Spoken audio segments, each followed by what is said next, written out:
Hello and welcome to the C.R.I.T with the C.R.I.T. I'm your host, William J. Wallace, creator of C.R.I.T and C.R.I.T Party Massacre.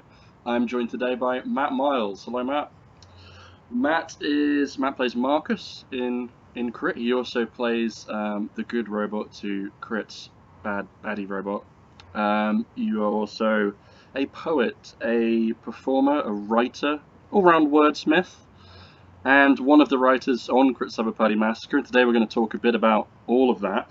The first thing I guess I wanted to get into was just that. Was a bit of a bio about yourself, what your background is, and how you've come to be where you are now in terms of the project and your other pursuits. But I do, of course, need to ask how you're doing. First of all, how's lockdown treating you, sir? It's pretty weird. It's a weird experience. I think the hardest part about lockdown is I think speaking about lockdown is the hardest part. You know, because people are always asking you how you are, what you're doing, and the honest answer to all of it is nothing. I'm doing nothing, and my mind is rotting. Yeah, that's that's a pretty on point observation, actually, from my experience. I'm sorry I'm not wearing my Luchador mask today, which is in fact the Luchabot mask, but this is a beautiful headpiece you have on right now. Yeah, I mean, it was one of the key things I wanted to talk about is just how important for me as a lucha this was. You know, there's so few lucha parts for luchas, and I think it's really important that we finally got a movie where a lucha actor can really do his part. You know. Yeah. I heard you didn't do so well on the auditions for WrestleManiac. Yeah. I don't know if you saw. I was going to say I don't know if you saw that movie. I didn't see it either, but I did buy it for 75p, and it is somewhere in a house somewhere. Maybe that can be an after crit party. We can watch that. Sure. A supporting feature, perhaps. So yeah, on that point, how did you become a lucha, Matt? What's your story? As a performer, I've always been on stage. I've always been either dispersing poetry, music, or acting, Shakespeare, or weirder things. Mm-hmm. I mean, the funny thing is, I didn't really know you as an actor. I said actor was the thing I didn't really know you as before C.R.I.T, and also even when I asked you about that previous project that I mentioned when I was talking to Josh. Yeah. It was more just knowing that you were a creative, because that was the kind of the atmosphere in which all my projects are made. It's like I don't really know very many actors. I still, at that point, I guess I'd gone to uni, but you're still not, around professional actors. That's a hard thing to be around unless that's something you pursue yourself or you're a working director. Yeah, so I honestly I didn't really know that you had a specific acting background or stage stuff like you mentioned, but it was more just that I knew you were enthusiastic, performing creative in whatever regard,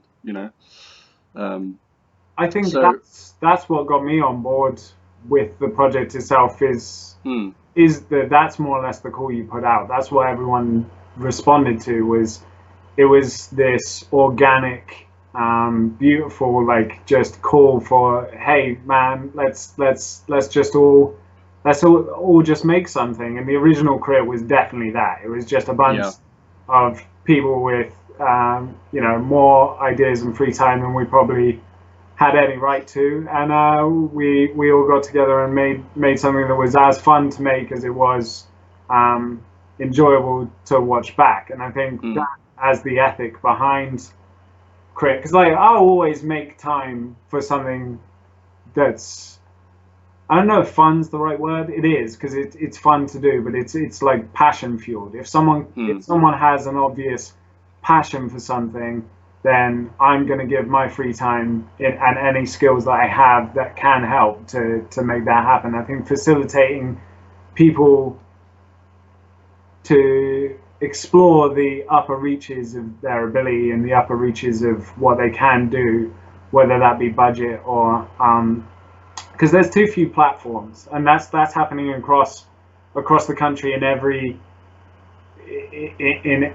creative outlet. There's less venues, there's less stage schools, there's less there's less poetry, there's less and less places for people to explore the things that they love doing. But I mean, you always have to be practicing something to get good at it. So Yeah, and I mean, a very very good point there. I mean, I think I always knew you as well as someone who was like actively supporting those things going on around you, whether it was bands. You obviously had Yak, which I don't know you want to talk about that much, but I know like you've done write-ups on my early forays into filmmaking in there, and like I say, other bands and other performers and things like that. Out of the people who showed up to the original Crit short film shoot, I think I'm not just trying to say this to give you the most credit, but you probably did go more out of your way than anyone else to show up. And I don't know how much we talked about you being on set for that, other than just you saying, "Oh yeah, I'll come down for that. It sounds fun." You know? yeah. And as I know, you rather than the rest of the group, you two were probably living in Verwood at the time, so that probably was the most challenging journey of all of us. Yeah, it's being a bit on the sticks. I think it's more. You know, it trains you to be in weird situations. I think Wimborne is the same in many respects. You've got slightly better bus links. Yeah, slightly. It's kind of the same thing. It seemed very civilized when I was a kid, but when you go back after living in a city, it's a nightmare.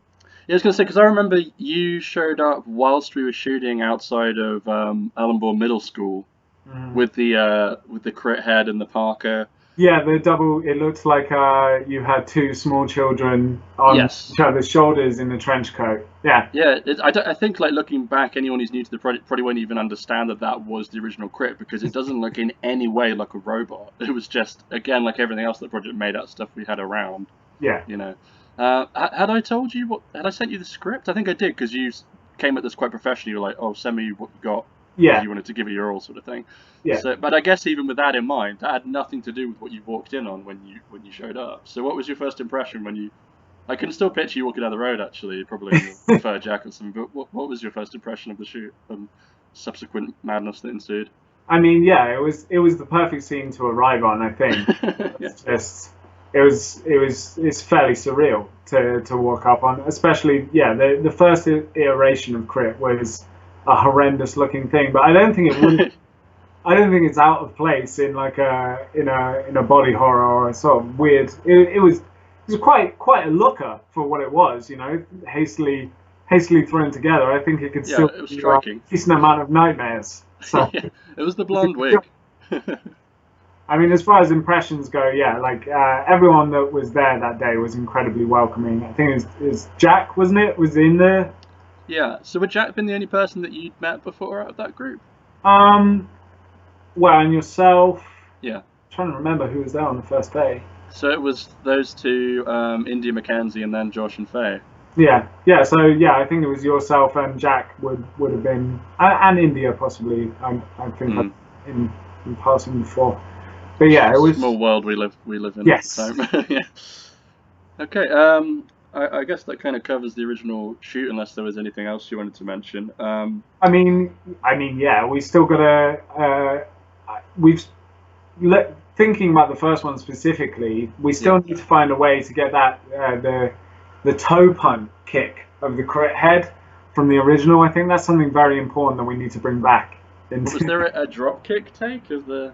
Yeah. I think Josh had to do it a few times. We were all in the lines of like what would be the most badass action hero thing to say. That was it, and that was your line, wasn't it? The dead droid line. D's, dead droid. Double D. Because that was towards the end of the day, and not to spoil the illusion, but we did go back and shoot a few more scenes later because we had so much fun, and we were trying to cram in like all these insane ideas. But I think when we were at the park towards the end of the day, that and the cemetery, which we got kicked out of, I think that was when maybe the actual workflow, if you can call it that, started to click, because it was when everybody realized like, oh yeah, like this is everybody's idea is as valid as the next. We can all try things out.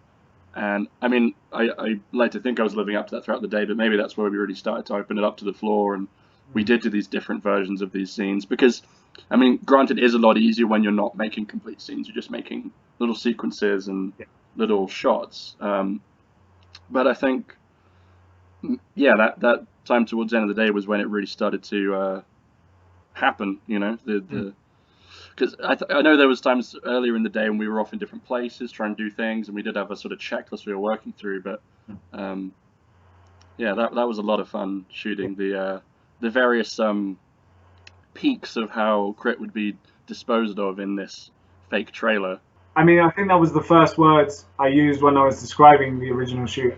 And the call out is like organic, the organic passion. And I think Mm. as we were all together through the course of the day, you do get more comfortable and more experimental, and it is important to have that level of safety and camaraderie, like for your ideas. I mean, it's Yeah. in acting, like in improv, or if you're doing a stage production, before you start getting down to brass tacks, you do have that slightly squeamy, awkward period where you're like doing the improv games and like you're doing the trust exercises, like sort of getting to know the rest of the cast and getting to know each other, so that it builds that level of you can't just have you could have a group of the most talented people in the world, and if you put them all into a room together and they don't know each other, the likelihood is you're not going to get that gel, that spark.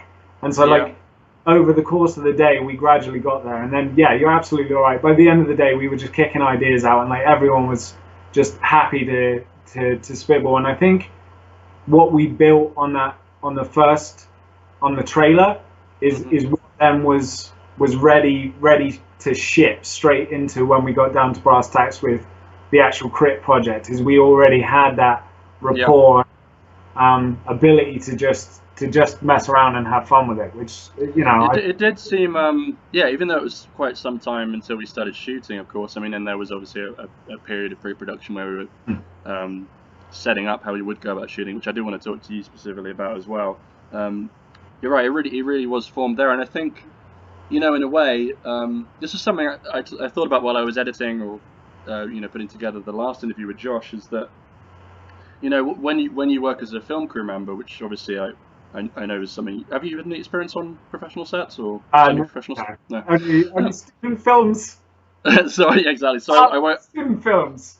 So I won't harp on about too much on your interview when we're going to talk about your input. But it did occur to me, that there is very much that thing of sort of knowing your role when you're on a professional, semi-professional film set, and you don't make suggestions to your higher ups, even if you have them. I have to be careful to point out things which are my job, because I don't want to look like I'm criticizing a decision of somebody if it's not actually a mistake, you understand. So if the original Crit shoot had been maybe a lot more formal, I don't think we would have been able to follow it up with something where we had that democratic attitude. But it doesn't mean I don't respect and understand why you have that on a film set. It's just there's certain forms of collaboration where I guess that being drilled into you could hinder your way of collaborating, So that was something I was thinking about, because I think both are valid, and I don't want to suggest that like Crit is all about this idea that every film set should have the runners running the show, you know what I mean? But I think it's fun to flip that on its head and have a much more open. I think there's obviously place for both. I think so. Like thinking of two completely different Crit shoot days. I think the day where we had Wolf and we had that finite time, we only had Wolf for one day, and stuff had to get done. I think on that day, and everyone understand I think it's a kind of an unwritten thing, is that we had more assigned roles on that day. It was like we had a very tight schedule and we needed to hit mark. So on a day like that, there absolutely was a place where it was like, right, this is your job, this is my job. Like, we don't need to be talking over each other, because we just need to hammer this. And then by the way, I couldn't believe how well everybody, a lot of people I'd never worked directly before with, like really stepped up and acted like professionals that day. That day. But at the same time, to your point, because it is a scale, especially when we look at how we had to prep certain elements of the project to not be chaotic. Like, for instance, giving Josh, saying, please just focus on acting because we're putting so much on you, as an example. Or, it was largely written by myself with your collaboration, which I do want to talk about. But it didn't mean that people went away from that first shoot day saying this isn't Crit, because we were still paving our own way in other regards, by the fact that we'd turned your living room into a general's office, we were sleeping in, things like that. So, you're going to give an example of the opposite of a more collaborative day, I'm guessing. Well, touching back on the point you just made, though, real quick. I mean, we still had even in that atmosphere where it was like, look, you're DP, you're running, like you're lighting, like we had that, but there still was that collaborative atmosphere, because even Wolf was like improving. We even had Wolf like being like, hey, how about we like maybe I take these action figures, and like and we were like, yes. So like he obviously picked up what we were putting down, so it was still there even with the tighter frame. But no, like if I was going to just juxtapose that in like a shooting day, like I would say the party scene was the opposite of that. Like that was a real. We knew what we needed to get done, and we knew what we had to get through, but within that there was such a broad scope for like, and everyone, again, like that was Crit stepping up in a different way, like people just coming up with ideas or directions or silly things to throw in there. Like the fight scene was insane. Like Seeger's input on that day was integral. Like I don't think we pulled through it without him. But yeah, like it was just that. For me, those are the two opposite ends, and like, yeah, I agree with you. Like, Crit is this. I think communal is a good way of putting it, because, would you say? Like, I definitely feel like I would say communal is a good way of describing it. I think democratic. There's roles when they're needed, but they're not arbitrary like roles. I mean, I am the sort of the leader of it, but outside of that, there's not really any big timing anyone, because it's not like I'm going to put my name on top of this, you know what I mean? It just would feel wrong with a project like this, you know? And I mean, you do regularly say, no, you're old jabroni, but yeah, I mean, you don't mean it. You don't mean like that. Like, you're just spitballing, you know? Yeah. So I did want to talk about, because I think a lot of these Critcasts so far, we've talked about where we met, just because that original shoot, which we've talked about a lot at this point, and I'm sure there will be other elements we could talk about it in follow-up interviews, as long as we're speaking with people who were there on that day. Yeah. But maybe what we haven't talked about as much is how that became this feature project, which would be a lot more impressive story to tell when the feature project is finished, granted. But it is still remarkable that happened. I mean, would you have become aware of the idea for the feature project at the screening of the short? Is that correct? Or had we talked earlier? I mean, like, I hate to say it, but I think realistically it's probably through social media more than anything. I think it's just the ability to stay in touch in an online world. Like because I mean, I think I would have been up in London for that period most of the time. Were you not at the screening then? Where was the original screening? In the Four Horsemen. No, I think it was in the period where I was just coming back from London and adjusting. Yeah. I think India wouldn't have made it either. So I do remember trying to make that happen with the dates, but it wasn't happening. So would it have been more the campaign? Because I know I'd obviously sent you the script early doors, because I really wanted your opinion on the writing. Yeah. And obviously you went on to be the co-writer in that. This is something I do like to clear up, is that I wrote the script. It's probably elements of it are sort of second or third draft. Some bits are a little bit looser based on, well, we'll have to look at this based on how we're possibly going to get this location or whatever. But more or less everything we've shot, especially any major dialogue-heavy scenes, me and you have basically workshopped them prior to shooting. Yeah. And definitely, from my perspective, they've been massively elevated by that. The first time I remember sitting down and doing that, because I know I would just come and have general chats with you, because you used to live quite near my old job. Yeah. So I'll come around after work sometimes and bring the script out and say, binge.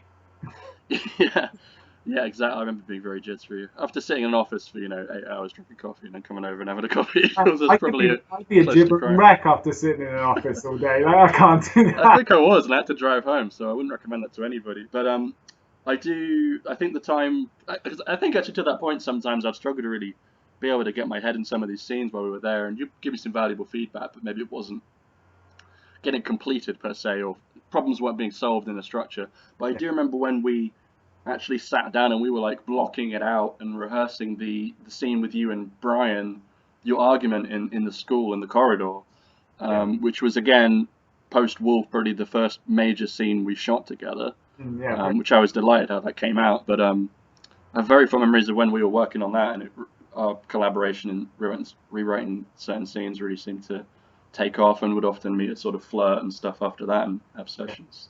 Do you have any memories of that period? Because we did that as well for the Wolf stuff, I remember, because we had to figure out all the dialogue that involved Wolf, even though we wouldn't be shooting those scenes, to make sure it all hung together. And tweak it up so that it was as good as it could be before. Yeah, that was a intense. Busy cram session. Yeah, because I remember thinking, like, we have to be certain about plot points here and character names, because we can't change them, because there's no way we can shoot anything with Wolf. Yeah.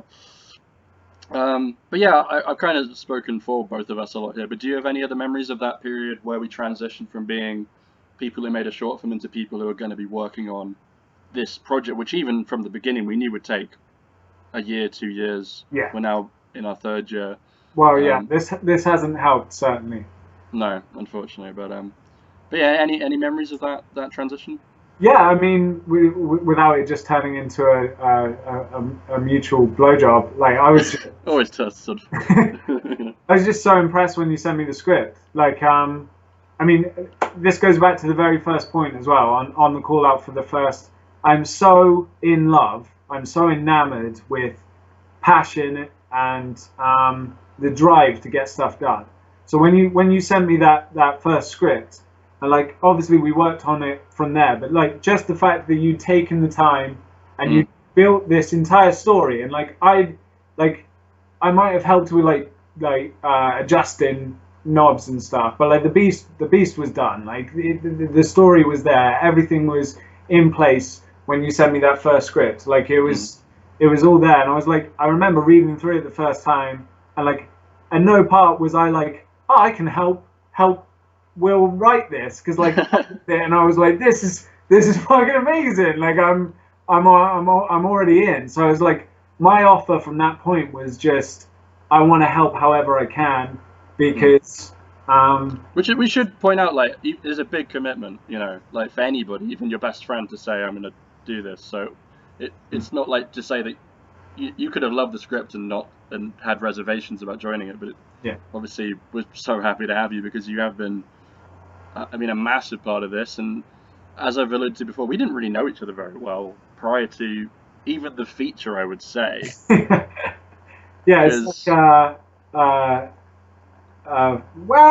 like friend and friend, but like, yeah, I remember we'd met and been around each other, but probably the times we spent working on the script together were the most time we'd spent around each other. Yeah, that was definitely. I mean, that's true. I can count on my hand the amount of people. Like, it's by nature, I'm very rarely. I don't do like solo contact with people that I don't have an immense amount of trust or sure. like respect for. So it's either like people I know really, really well, or it's like someone I know like periphery. So like yeah, like it is going to be that transition, and I think from going from that point, like that we didn't. I think it was amazing how quickly we did gel, and how quickly it was just like, oh yeah, this makes sense. This is really easy to do. Like, and yeah, so I think it helped that those shoots, they were always hard work, but they were always fun, you know. And definitely, we'd seen you perform in the D&D scenes, but getting to see Marcus as a fully fledged character, because I think even on the shoot you maybe felt we weren't giving you enough to do as the dungeon master, because we got to do all this fun green screen stuff, and I think to my fault, I think I did discourage you from doing the green screen stuff, because I was thinking, oh, we got to try and make a film today. Yeah. But then we went in there and we got some great stuff of you fooling around with the skeleton prop and all stuff, which I think is in there, and it's just glorious, you know. So. It was just jealousy. I just want to be on the green screen. That was the funnest part of the thing. So I mean, I was just like, I'm having a little bit, Will. I'm taking a little bit for myself. Yeah, of course. But I mean, other than that, I mean, we just really there was a lot of the original dialogue on the D&D table is very economical, really. Like, there's only suggestions of character traits and relationships. A lot of those were made up in post, where I'd like use an eye glance between characters that never happened to like sell a little it was thing. Very clever. The trailer particularly, like, where when I saw that back for the first time, I was like, oh, this Will kid, he can put together an edit. It wasn't easy, but once we got to see, you know, Marcus as a real character, and just to be fair, even though you're in the main group, you obviously through a foul twist of fate, get separated quite early, so you don't maybe have as many scenes as the rest of us. Certainly not Josh. We're getting to see those early scenes where we see your character. I mean, a lot of the story does revolve around you and Brian, actually, in your relationship. And certainly that scene in the corridor, I think, once we got to see that, it really showed a bit more range as you a performer, and I fell in love with the scenes you're in, and we've done so many good ones since. There's two performances I want to talk about just because they're more salacious in terms of the details. How was getting your head shaved? That's one of them. I think I can play most of it back, like, from memory. Like, it's definitely I think it's definitely a trauma. I think, yeah, I think I can remember how that went without ever seeing it again. I mean, it's an interesting experience. You took it like a trooper, I've got to say. Yeah, I mean, it was. Me, I'd pretty check it out the last minute. As much as I want to shave my head right now. Yeah. Needs must. I got off lightly in a way. I think we're all going to do it by the end. That'll be the crit pie, the finale pie. So, yeah. Oscar gets to shave everyone. Oh God, I don't know if Oscar's going to do it on me. I think he'll have enough, a bit more pent-up aggression with me than maybe some of the team, if he took a razor to me.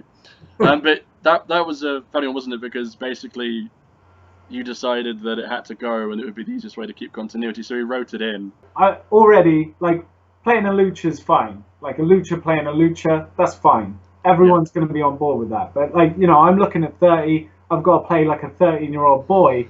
That's especially when you're when you're thinning quite heavily. So I think it's happening to me now as well. That's why I'm wearing the lucha mask. Yeah, lucha mask is liberating in more than one way. Yeah. But yeah, I mean, that was a case of us thinking a lot of the project is working what we have in a positive way. That was working around a problem. Yeah. And doing what we could with it. Well, no, it's just what's happened with quarantine. Like, having this massive break in between what we were. I mean, we had stuff planned for pretty much when quarantine came in effect. That was going to be the start of our shooting schedule again.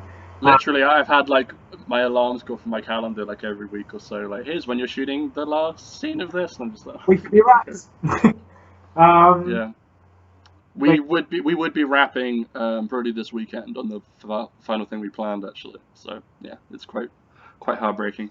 Damn you, Rona! But I mean, yeah, a lot of the delays have made this project better, and I think we've definitely grown in a way as a crew that we wouldn't have if we had smashed everything out in a row. Also, we pretty hate each other by now, so there is that. I mean, it's definitely undesirable in a lot of ways when you're making a film to have to do it piecemeal, and a lot of great independent films have been made on the weekends over the course of 2 years, and I think to make something that looks professional or consistent like that is an insane achievement. I mean, our film's a lot more of a patchwork anyway, so it's a lot more forgiving, at least from my perspective. I hope people agree with me when they see it. But in terms of the personal element of going through this journey of making, I think it's been a blessing in disguise for sure. We've cycled through different groups of people who've been available or have discovered the project. We wouldn't have people like Charlotte if we'd finished this in 6 months, 12 months, and we've always seemed to come back from these big breaks a lot more focused. Well, yeah, I mean, it's nice to get back. That's one of the things that probably a lot of other projects don't get to encounter or to, because it's kind of like going back to a festival or something. It's like a festival you go to every year because there's such a long break. Right. It's that group of people that you love, that atmosphere that you love, and so coming back to it, it's like coming home almost. And when you're just bashing out a project, you're not going to have that. So if you want to be super glass half full and that real cheery smiley guy, you could say that's something completely unique about this project. It probably, with the exception of some rare films where they do take a longer scale. I think another more day-to-day thing as well is when we've done those long stretches, just because of what a small crew we have and how many plates each of us is spinning, your prep time gets massively diminished because you don't have people pre-lighting, you don't have people If something changes in your circumstances, you have to then do it on set, you know. Whereas when we have these breaks, we can often find a better way of making a solution, or a lot of those throwaway scenes become bigger because here's the one time we get to shoot in the next 3 months because of certain personal circumstances, and we go, okay, we're going to make this scene count. I mean, trying to think of a good example. There was definitely some towards the end of last year. Definitely the park. Me and you shooting in the park at dawn. Like, you were doing every job by yourself, and obviously I was on the other side of the camera, so I couldn't help at all. Yeah. And you had like lighting in one, like, I think there's a picture of me with camera in like one, like boom over here, like. I think a really good example. I don't think you were there for that shoot, but just to finish my train of thought, the one of the scenes which was going to be a throwaway scene was the library montage. We were going to shoot that in Black Pug Books in Wimborne. They weren't available at the time, but there was that feeling of like, look, we're back in Wimborne, we're getting the band back together, and then we spent like, due to Lynn at Wimborne Library, we ended up shooting it. It was a completely different idea for it, but we ended up spending hours there and doing this really rich montage, and I think it's going to be absolutely wonderful. We got props designed for it, all sorts of things like that. So again, you know, the triangle of time, money, and quality. When we have to slow things down, we are putting more work in to make things better. I think the head shaving scene is another example, which, like I didn't quite say this earlier, but it wasn't just the fact that we solved a continuity issue and put a scene in which was kind of funny, but I just thought, when that idea of, okay, well, what if the people who capture Marcus are just way too heavy-handed for him, and you just play it with this "I'm just an innocent kid" thing, and it just suddenly became hilarious. And I know there's a follow-up scene we want to do at some point if we can get access to a fire hose. I'm still working on that. Got to get this part on camera, man. It's going to make the movie. We're running out of time here. What can I get to while we still have time? I mean, the other thing I suppose I did want to talk about was just your memories of being in the Luchabot suit in the middle of summer, fighting with Ben in the crit suit and sweating your bloody balls off. How was that? Honestly, that was one of the most sacrificial moments, other than your hair, of any of the crew members. Honestly, I don't look back on that with like irritation or like, it was. When I came out there, I was a puddle. I was a literal puddle. It was so hot. But like, we did try to take care of you and Ben in terms of overheating, because especially with Ben with that mask, but also you had a lot more weight on than he did. We did genuinely have to like be careful not to overexert you, because you could pass out quite easily doing the scenes. I think, especially with the lights and everything, you know. But I remember you had such a positive energy. Remember when because the Luchabot suit was finished on set, it wasn't finalized. I think I'd mocked up the basics of it, and as we know, it's a very crude, very junk modeling outfit deliberately. You know, it doesn't. Oh, it's so gorgeous. It's not that robot-y, but I'm in love with it, and we've used it as an image of Crit for a long time. I think it does sum the project up very well. But I'd done the basics with the different panels and the cricket pads and all this on a mannequin. Me and Oscar had gone to some far off town to get like 40 mannequins. I don't know what. So I had that in my house, but you, Faye, and I think my girlfriend Beck finished it off on set. And at one point you had a big butt flap. And I came down and I was like full director edit. I was like, I don't like it, get rid of it. And I was kind of being a dick, but I just have fond memories of you just like trying to make the most of everything and enjoy the hilarity of this outfit you were in before we send you in. No,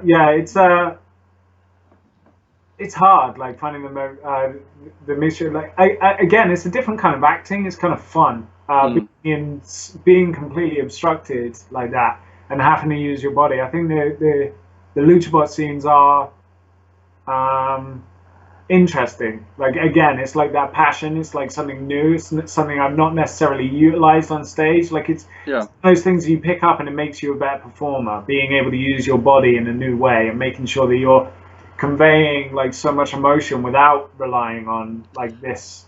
It's a good point, because like I think the park scene is one of the most emotional scenes in the film. That's between a boy and a robot who doesn't speak with his lips. So I mean, how was that as a performer? It must have been a real chat. It was a hard shoot anyway. But, it was. You didn't sleep the night before. No, it was definitely one of the. I would rate that one of the hardest days shoot. And I mean, for you as well, surely. Like as I mentioned it earlier, like you were doing everything on that scene. Like you were literally every job available, and we had a bunch of props that we needed to put. Well, yeah, because it was shots. That's true. Yeah, it was me, you, Faye, and Josh, right? And you and Josh were in the scene. Yeah. I was on camera, and Faye had to leave to go to another shoot, I think. Yeah. Yeah. So it was just slowly stripping away. And I'm having more and more ideas of what we need to get in the scene, because it's like it is that pivotal, like 3/4 darken out of the soul moment almost. Well, it's the building back, but and then we have to do it before they're too hot. The ever looming threat of children coming to actually use the park, which is why we shot the scene at dawn.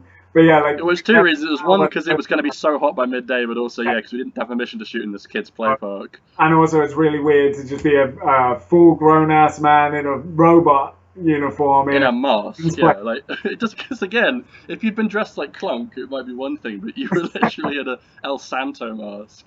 It's quite frightening. It looks like the front cover of that Jello torso. But I think you managed to put enough character into Luchabot to make him a lovable, memorable character, and I'm glad of how much he's become a part, because he was just, I should have said this up start, he was purely came from me trying to write in that shot of me on the Honda motorbike with the mask on. Yeah, which I just wanted to put in the trailer because we had freedom.